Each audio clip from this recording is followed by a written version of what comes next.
2 Samuel chapitre 11 verset 1. L'année suivante, au temps où les rois se mettaient en campagne, David envoya Joab avec ses serviteurs et tout Israël pour détruire les fils d'Ammon et pour assiéger Rabat. Alors il y a une information importante dans ce passage. Il est dit qu'il y a une saison, il y a une période où tous ceux qui ont des pouvoirs royaux se mettent en campagne. Dès que la saison arrive, tous les rois rentrent en guerre. Si tu es un chef de famille, il faut savoir qu'il y a une période où tu dois entrer en guerre. La Bible cite ce passage comme si c'était une évidence. 1 Roi 20, 22, la Bible dit là, alors le prophète s'approcha du roi d'Israël et lui dit, va, fortifie-toi, examine et vois ce que tu as à faire. Car au retour de l'année, le roi de Syrie montera contre toi. La période dont il est question, c'est le début de l'année. Pour être plus précis, les débuts d'année en leur période, c'était la période de printemps, mars, avril, qui correspond à la période de Pâques. Mais ce qui est intéressant dans cette affaire, c'est juste la notion du début, la notion du premier, qui était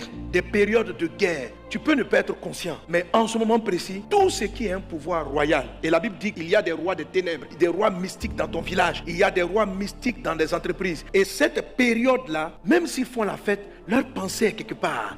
Ils sont en train de réfléchir à des plans. C'est-à-dire que quand vous arrivez à la date de traversée, Satan a déjà décidé dans quel domaine il va t'attaquer en 2025. Une année, j'ai eu énormément de pasteurs malades. Je me dis, mais c'est pourquoi cette année-là est compliquée? L'année qui a suivi, plus personne n'est malade. Je dis, mais quelle est cette histoire? Et là, l'esprit va commencer à attirer mon attention. Il dit, il ne faut pas penser que la victoire se prend à la traversée. Non. Il faut faire attention. Il y a une période de campagne. Il y a une période où les esprits commencent à décider le domaine dans lequel ils vont t'attaquer, les territoires qu'ils veulent essayer de prendre dans ta vie. Pendant que tu prépares ton année nouvelle, tu dois préparer ton année spirituelle nouvelle. C'est-à-dire que ce n'est pas le 25, si tu as décidé d'offrir des cadeaux à tes enfants, que tu décides, oh, nous sommes arrivés le 25, je vais faire quoi? Ceux